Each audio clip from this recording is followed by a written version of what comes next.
Last time जो topic था वो था अवतार के रूप में परमात्मा का अवतरण।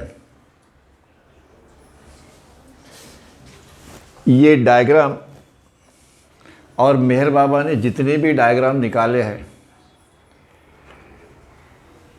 उससे जब आने वाली मानव जात उसको पढ़ेगी समझेगी तो उन्हें कुछ नई चीज़ मिलेगी कि जो इसके पहले किसी भी अवतारिक युग में उसको नहीं समझाया गया।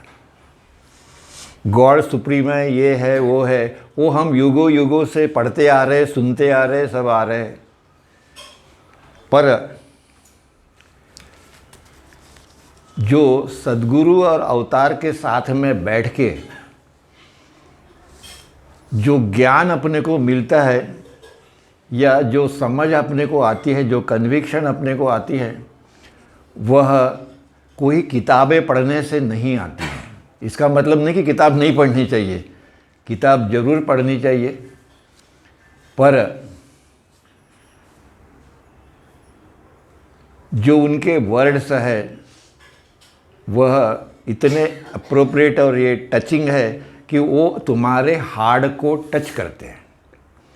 साधु संतों के वर्ड भी तुमको टच करते हैं, नहीं करते ऐसे नहीं है। किसी के 5% होंगे योगी है तो बाकी के किसी के 10% होंगे महायोगी है, बाद में और होंगे साधु संत ऋषि मुनि महाराज, सबके वजह से उनका जितना जैसे जैसे योग्यता होगी उसके मुताबिक। पर परमात्मा का 100%। इसलिए हम ये ना सोचे कि ये हमने पढ़ लिया है, अभी क्या पढ़ने का है, तो पढ़ लिया है ऑलरेडी, तो हमने पढ़ लिया है, क्या पढ़ने का है। पर मेहर बाबा क्या कहते हैं, बोलते हैं आपको God speaks again and again पढ़ना है ताकि वो मेरे शब्द जो है वो तुम्हारी इन नसों में, ब्लड में डिजॉल्व हो जाए। देखो, एक बार दो बार अपन क्या करते हैं, अरे भाई वो किताब, हाँ ठीक है, वो तो हमने पढ़ ली है, बस हो गया। पर उसका परिणाम जो है वो अगर हमारे ऊपर में अगर नहीं होता है वो पढ़ने का या सुनने का, तो फिर उसको हम कुछ नहीं कर सकते। अवतारी का युग ऐसे है क्योंकि परमात्मा अवतार बना हुआ है, परमात्मा अवतार बने हैं।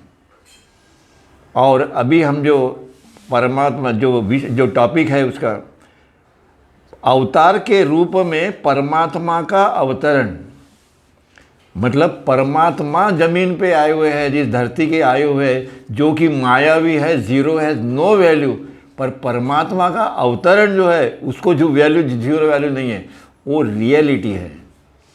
और ये रियलिटी और ये जो एवरीथिंग और नथिंग है, परमात्मा एवरीथिंग है, ये सारा ब्रह्मांड नथिंग है, ये इसको क्लब कौन करता है, इकट्ठा कौन करता है, परमात्मा। वो निराकार निर्गुण परमात्मा को साकार रूप के अंदर में इस माया में कौन उतारता है और उसको एक में के ऊपर में वो दोनों इंटरडिपेंडेंट है। ये माया परमात्मा पे है, सत्य पे है, सत्य पे माया है, इंटरडिपेंडेंट है वो। ये कौन करता है, ये अवतार का कार्य है, सद्गुरु का कार्य है, ये दोनों का कार्य है। इसीलिए ये अभी जो डायग्राम जो निकाला है, आज ही सवेरे निकाला, देखो इसके अंदर में दिखा है ईश्वर सत्य है और अन्य सब कुछ माया है।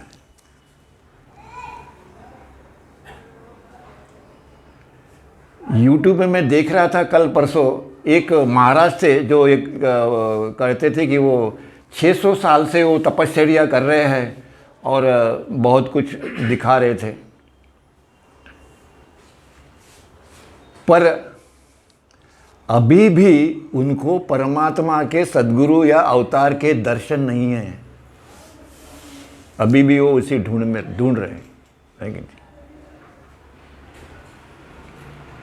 मेहर बाबा और एरज भाई जब भी जा रहे थे उधर देहरादून के अंदर में, एक इनके पिताजी ने कल सुनाया था, और एक ऋषि वो गंगा के अंदर में एक पैर के ऊपर में खड़ा था, एक ही पैर पे खड़ा था वो गंगा में, उधर अंदर गंगा नदी के बीच में।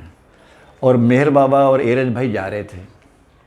तो एरज भाई मेहर बाबा से कहते हैं कि देखो कितनी तपश्चर्या की है उसने, आप उसको ज़रा मिल लीजिए, दर्शन करके जो कार को रोको और अंदर में चलते हैं। तो बाबा बोलते उसको एक पैर पे ही खड़े रहने दो, एक पैर पे उसको खड़े रहने दो। बोलते तुमको मालूम है कि तुम ये मेरे साथ में बैठे हो, ड्राइविंग कर रहे हो, you are just as a driver, पर तुमने लाखों जन्म ऐसे एक पैर पे तुम खड़े हो, इसीलिए तुम मेरा ड्राइवर बने हो, या ड्राइवर तुम नहीं बनते। उसको खड़े रहने दो, डजेंट मैटर। उसकी भी बारी कभी ना कभी तो भी आएगी, ऐसे कुछ नहीं है। कहने का मतलब ये है कि उनके साथ में रहना, उनके साथ में अपना गुजारा करना, रहना, और उसमें जो आनंद है, जो ब्लिस जो है, that is real. Live the life of God.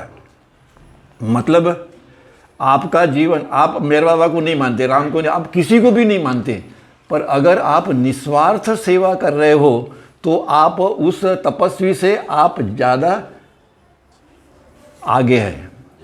क्यों? क्योंकि ये तपस्वी जो है वो तपस्या कर रहा है, वेरी गुड, अच्छा है, पर वो उसको अभी भी वो गर्व है कि मैं एक पैर के ऊपर में 10 साल से मैं खड़ा हूँ, और ये निस्वार्थ सेवा वाला है, इसको अपना कोई स्वार्थ ही नहीं है, निस्वार्थ सेवा कर रहा है। भले ही वो नाम नहीं लेता होगा, पर वो मानव जाति में परमात्मा ढूंढ रहा है, फाइंड गॉड, परमात्मा वो ढूंढ रहा है, इसीलिए वो श्रेष्ठ है। भला ही हमको दिखने में ऐसा लगेगा कि ये तो कुछ भी नहीं, नथिंग, पर हम नहीं पहचान सकते। लास्ट टाइम अभी हमने थोड़ी देर पहले देखा, कौन कौन सी जगह पे है, यह सिर्फ मास्टर ही बता सकता है जो गॉड रियलाइज है, बाकी को नहीं मालूम है। इसलिए बाबा बोलते हैं कि कहीं इधर उधर जाओ मत। आगे में अवतारों का, अवतार का अवतरण, परमात्मा का अवतरण एज ए अवतार, पर इसलिए अभी पहले वो परमात्मा के बारे में बता रहे। परमात्मा बिल्कुल स्वतंत्र है और विश्व बिल्कुल परमात्मा के ऊपर में निर्भर है। ये सारा विश्व, ये ब्रह्मांड है सारा विश्व, और ये है रियलिटी, सत्य परमात्मा। ये सारा का सारा ये सत्य के ऊपर में, परमात्मा के ऊपर में डिपेंडेंट है। ये सब सारा माया जो है, ये सब माया का खेल है, इधर कुछ नहीं है। और फिर भी जब सद्गुरु फिर से आए, सद्गुरु ईश्वर को पृथ्वी के ऊपर में, पृथ्वी पर अवतार के रूप में जब उतारते हैं परमात्मा को, कौन उतारते हैं? सद्गुरु उतारते हैं। जब भी यह माया अपने कंट्रोल के बाहर हो जाती है सबके, तो वो 5 सद्गुरु परमात्मा को इनवाइट करते हैं कि भाई अभी ये आपकी माया है, आप इसको संभालो, और तभी अवतार का आगमन होता है। आगे क्या कहते हैं? तो यह सत्यता और ये माया दो है, ट्रूथ रियलिटी। इसको सत्यता तो ट्रूथ को, रियलिटी को, अनंत चेतना को, परमात्मा को, जो भी है सत्य, और ये माया जो है, ये अवतार के रूप में सत्यता और माया को एक के ऊपर दूसरे को, दूसरे के ऊपर एक को, इसके ऊपर में वह आश्रित है, डिपेंडेंट है। वो क्या कहते हैं? द इनफाइनाइट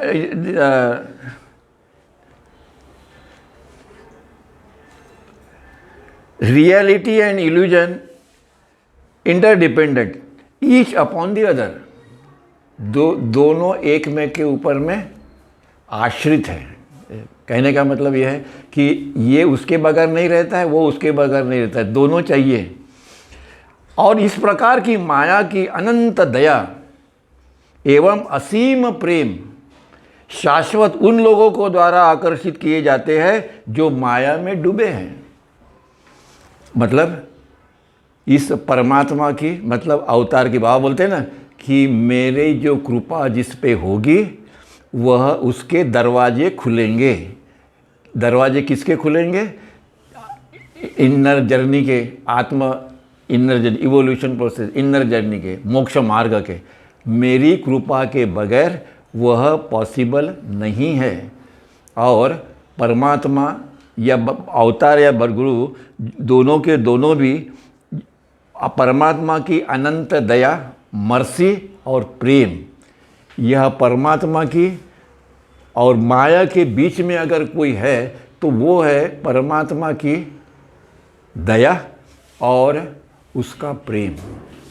ये जो है ये दिखाने के लिए, समझने के लिए है, इसलिए बताते हैं कि वह कंटिन्यूअसली हमारे ऊपर में उसका वर्षाव होते रहता है, जब भी अवतार जब भी है ब्रह्मांड के अंदर में, मानव रूप के अंदर में। और जो माया में डूबे हैं उन लोगों के लिए, जो परमात्मा के प्रेमी है या जो आध्यात्मिक मार्ग में ऋषि है, मुनि है, सब कुछ जितने भी है, उन सब को आगे ढकेलो, आगे ढकेलो, आगे चलो, आगे चलो। और परमात्मा और ईश्वर के बीच अनंत दया, उसके साथ साथ असीमित प्रेम एक प्रकार की कड़ी के रूप में वो कार्य करती है। ये कड़ी है, सत्य और माया के बीच में ये कड़ी है, दया और प्रेम।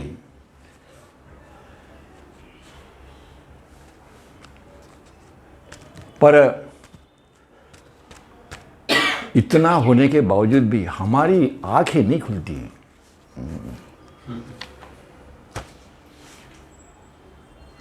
और सही में हम उसको लाइटली लेते हैं, लाइटली।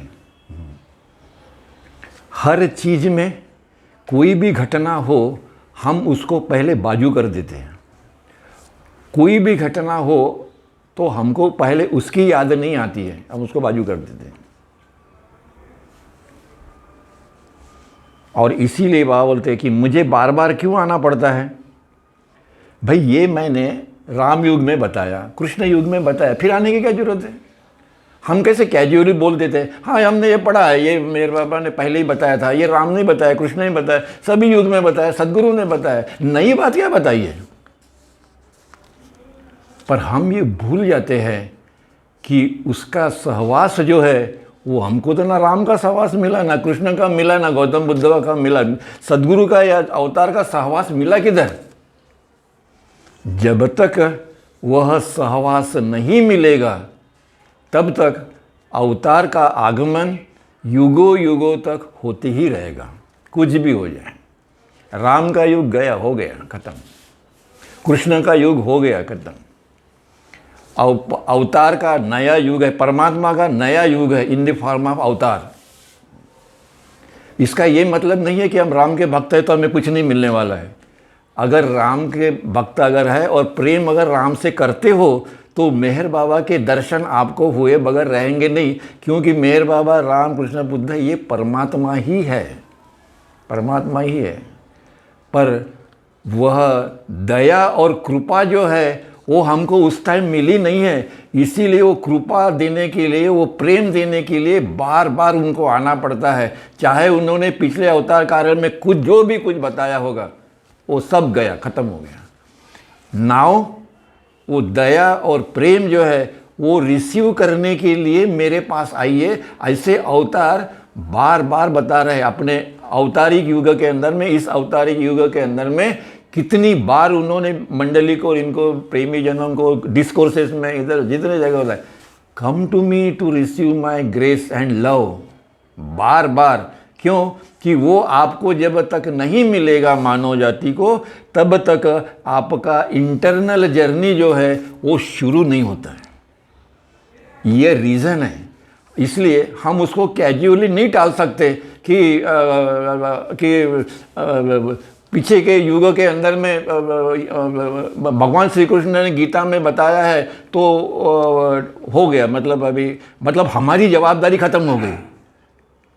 हम ऐसे टाल देते जैसे हमारी जवाबदारी ख़त्म हो गई, उन्होंने बोल दिया बस बात ख़त्म हो गई। पर हम ये भूल जाते हैं कि वह ग्रेस और वह प्रेम रिसीव करने के लिए, हमको देने के लिए वो आते हैं, और हमारी ये ड्यूटी बनती है कि हम उनको जाके रिसीव करें। वो बात जो है वो हमारे इसमें मिसिंग रहती है। और इसीलिए ये सब इसके अंदर में जो इसका मतितार्थ जो है वो यही निकलता है। और क्या कहते हैं कि जिसका प्रयोग शाश्वता वे लोग करते हैं जो, और इसका उपयोग कौन करते हैं? ये दोनों के बीच में जो लिंक जो है, इसका उपयोग कौन करते हैं? सद्गुरु और अवतार। जितने भी सद्गुरु अभी तक हो गए और आगे भी होंगे, वो इसका उपयोग करेंगे। उनकी दया और उनका प्रेम, सद्गुरु और कुछ नहीं देते, कुछ नहीं, नेवर।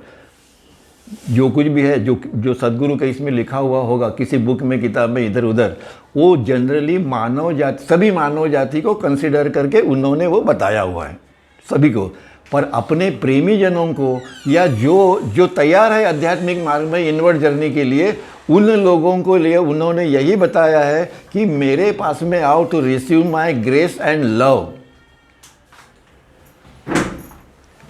पर इन जनरल मानव जाति को कि भाई तुम ये करो, वो करो, ये पूजा करो, ये जो भी है, इन जनरल सब कुछ बताया है, उसके अंदर में दिया है।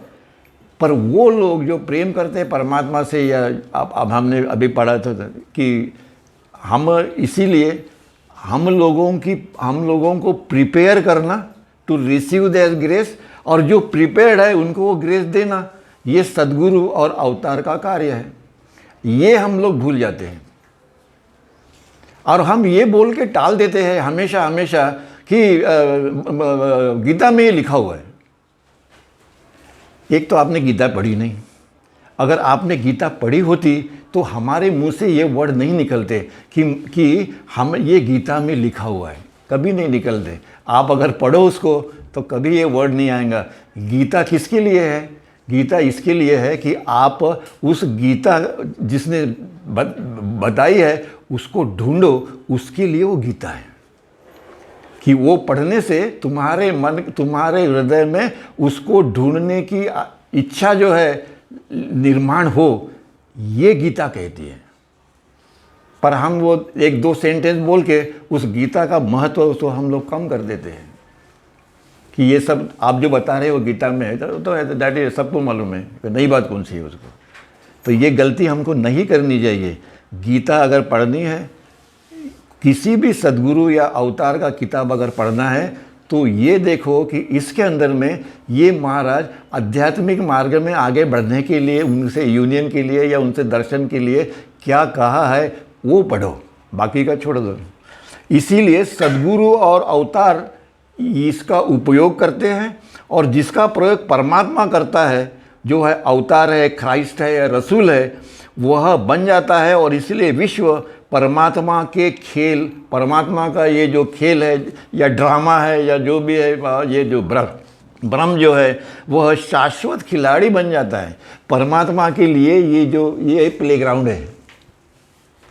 आओ जो है, आओ बैटिंग करो, 100 मारो, जो 500 मारो, जितना मारो, और बाद में हटाओ सब कुछ।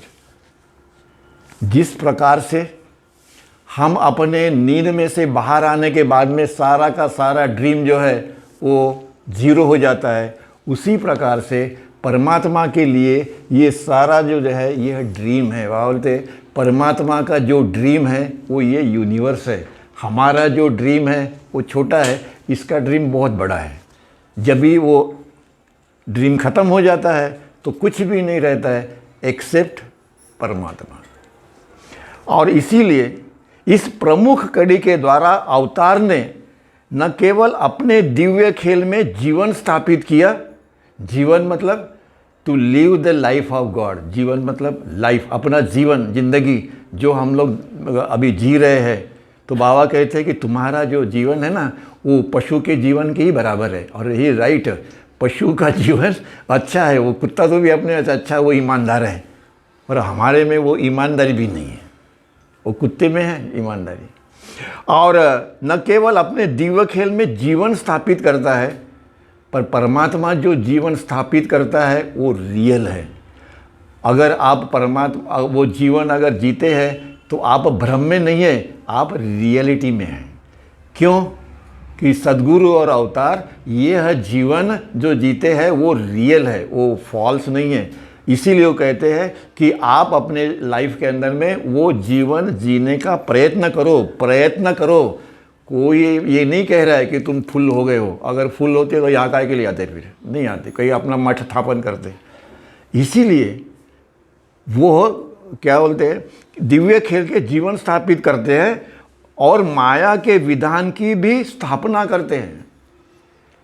माया का विधान जो है, माया का जो लॉ है, विधान मतलब लॉ, वो जो लॉ ऑफ कर्म और लॉ ऑफ मस्ट, जिसको माया का विधान कहते हैं, वह भी वो स्थापित करते हैं आगे में।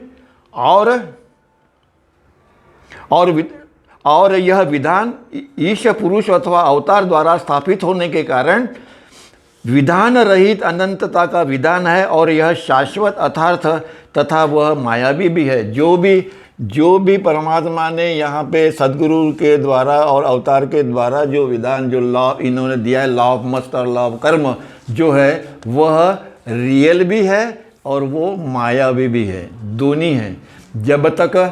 जब तक उसका हमको यूज़ है, जब तक हम उसके अंदर में घिरे हुए हैं, तब तक, क्योंकि वो अवतार के द्वारा या सदगुरु के द्वारा वह निर्मित है, इसलिए वो रियल भी है और दूसरी बात है वो मायावी भी है। क्यों? कि वहाँ से अब अगर बाहर आ गए तो वो जीरो हो जाता है। पर जब तक वो है उसको हम लोग झूठा नहीं कह सकते, नहीं क्या? जब सुख आता है तब झूठा नहीं बोलते, दुख आता है तब बोलते हैं झूठा है।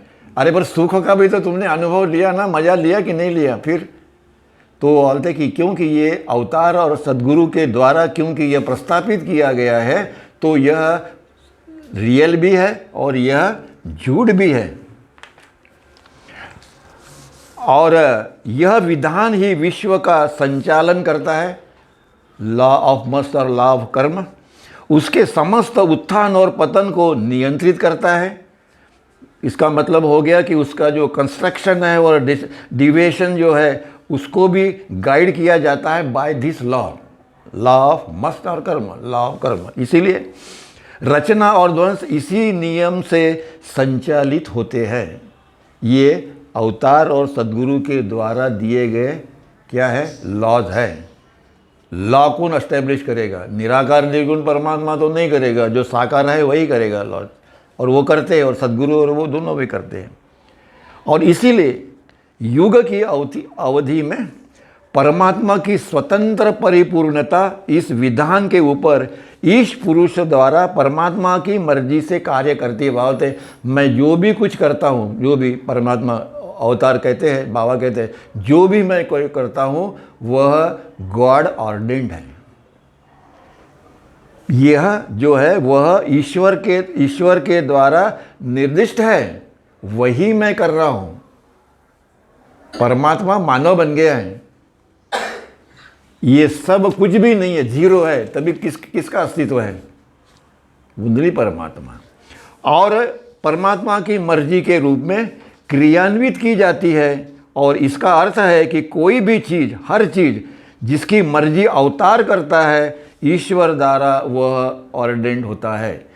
जो भी कार्य परमात्मा करता है, वह सारा का सारा कार्य कौन करता है? कार्य निराकार नहीं करता है, कार्य सगुण करता है। सद्गुरु और अवतार कार्य करते हैं। जो कार्य करते हैं वह परमात्मा के द्वारा ही ऑर्डेंड है, निश्चित है। इसके बाद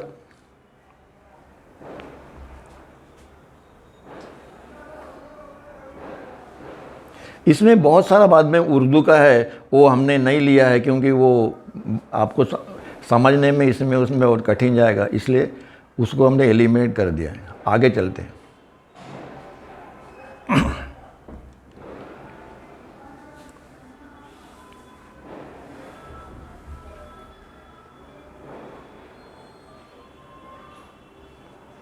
माया, इसको लेते और फिर बाद में ख़त्म करते।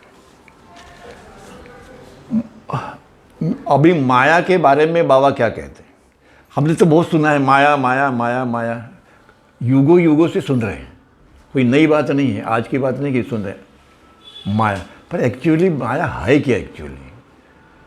तो उसके ऊपर में बाबा कहते हैं कि जो शक्ति को आध्यात्मिक रूप से अंधा या बधिर इत्यादि बनाए रखती है, जो शक्ति मनुष्य को आध्यात्मिक रूप से अंधा और बधिर इत्यादि बनाए रखती है, और वह खुद उसकी अज्ञानता है जिसका नियंत्रण ऐहिक अज्ञानता का सिद्धांत करता है, जिसको आमतौर पर माया कहा जाता है।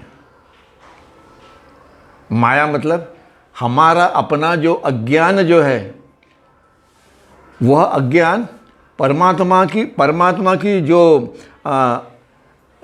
खुद की अज्ञानता और जिसकी नियंत्रण ऐहिक अज्ञानता का सिद्धांत करती है। मतलब ऐहिक अज्ञानता का सिद्धांत करते का मतलब हो गया कि कॉस्मिक इग्नोरेंस, कॉस्मिक मतलब आध्यात्मिक, कॉस्मिक इग्नोरेंस जनरली उसी को कहते हैं माया। अज्ञान का सिद्धांत करता है जिसका आमतौर पर माया कहते हैं। माया को समझाना, विश्व को समझ, माया को समझना मतलब विश्व को समझना है। विश्व का अभ्यास करेंगे तो हम लोग पागल हो जाएंगे।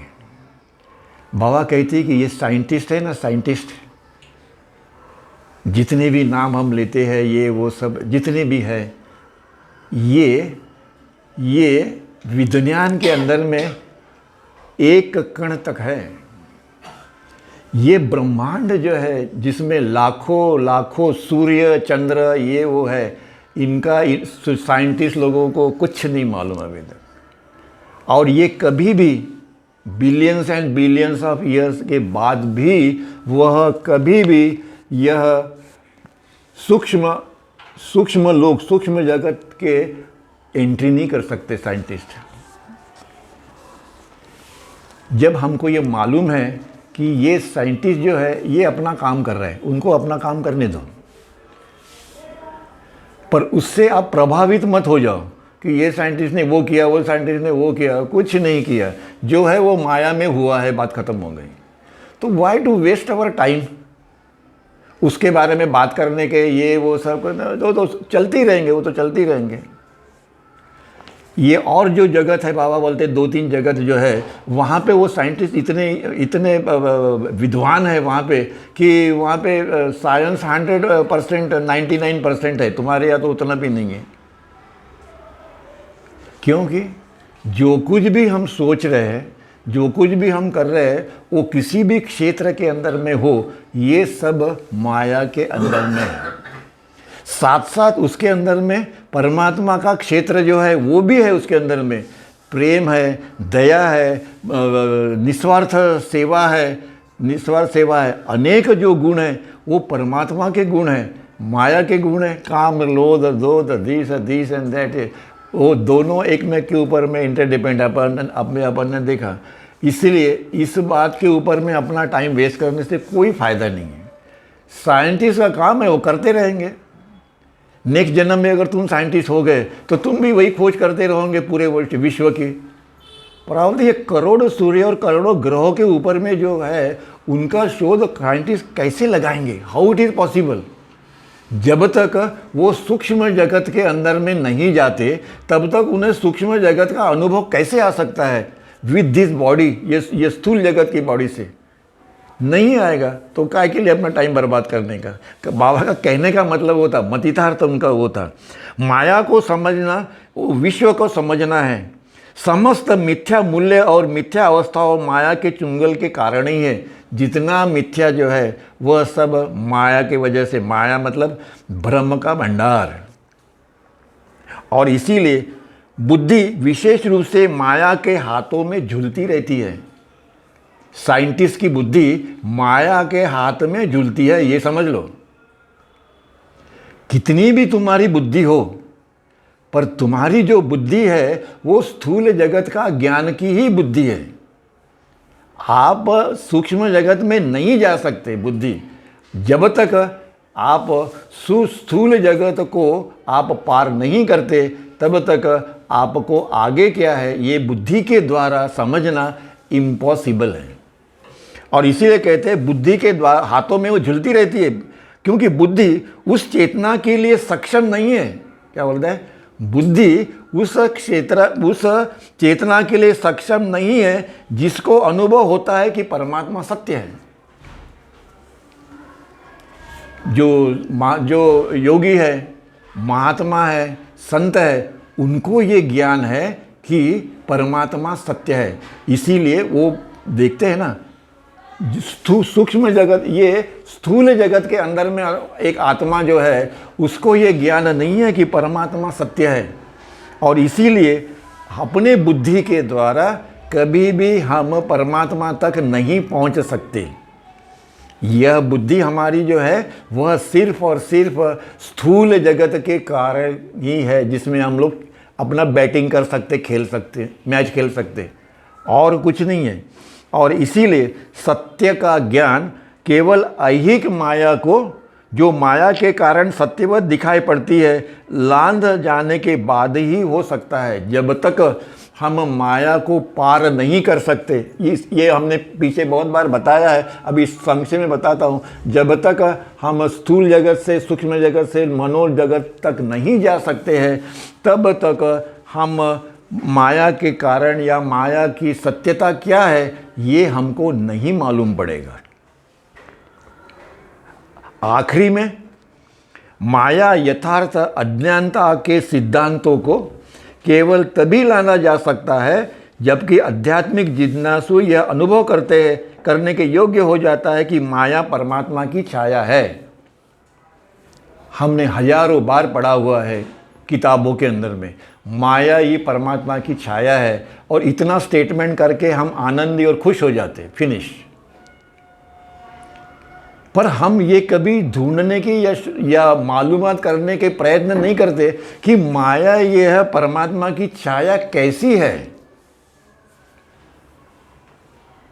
पर जो सद्गुरु के पास में बैठ जाता है, सद्गुरु या अवतार के कनेक्शन में जो होता है, वो सिर्फ वो बौद्धिक ज्ञान लेके नहीं बैठता, उसको वो श्रद्धा मिल जाती है पहले, बाद में फेथ, पहले फेथ आता है, फिर कन्विक्शन आता है उसको, और देन उसको रियलिटी आती है कि उसको अनुभव होता है कि सही में माया जो है यह परमात्मा की छाया है। ये अनुभव 3 स्टेजेस में जाने के बाद फिर वो कभी ये नहीं बोलता कि माया जो है वो परमात्मा की छाया है। हम उसको बोलते और भूल जाते हैं, क्योंकि हमने कई बार पढ़ा हुआ है, लाखों बार पढ़ा हुआ है, पर इससे हमारे ऊपर में कोई असर नहीं हुआ। कोई असर हुआ?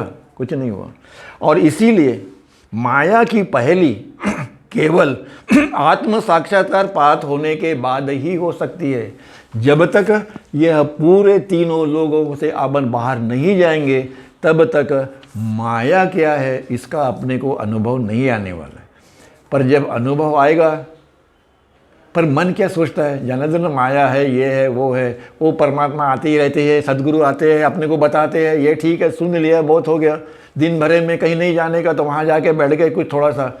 इसीलिए हम लोग उसको लाइटली लेते हैं। हाँ, लाइटली ठीक है, हमको परमात्मा के बारे में सीरियसनेस नहीं है, सीरियस लाइट है। कभी टाइम मिल गया तो देखेंगे, नहीं तो अभी नहीं है, क्योंकि अभी टाइम नहीं है, बच्चे का स्टडी करने का है, उसका एग्जामिनेशन है। ये जो हमारा एटीट्यूड है, एटीट्यूड जो है लाइटली लेने का, यही हमको खा जाता है, यही हमको परमात्मा से दूर रखता है, यही हमको प्रेम से, और वो कृपा जो है परमात्मा की ग्रेस और प्रेम जो है दोनों के बीच में जो कड़ी है, वो कड़ी जो है वो हम लोग नहीं पा सकते। उस कड़ी को हम लोग ब्रेक नहीं कर सकते। ब्रेक करेंगे तो अंदर जाएंगे तो परमात्मा। अवतार मेहर बाबा की जय।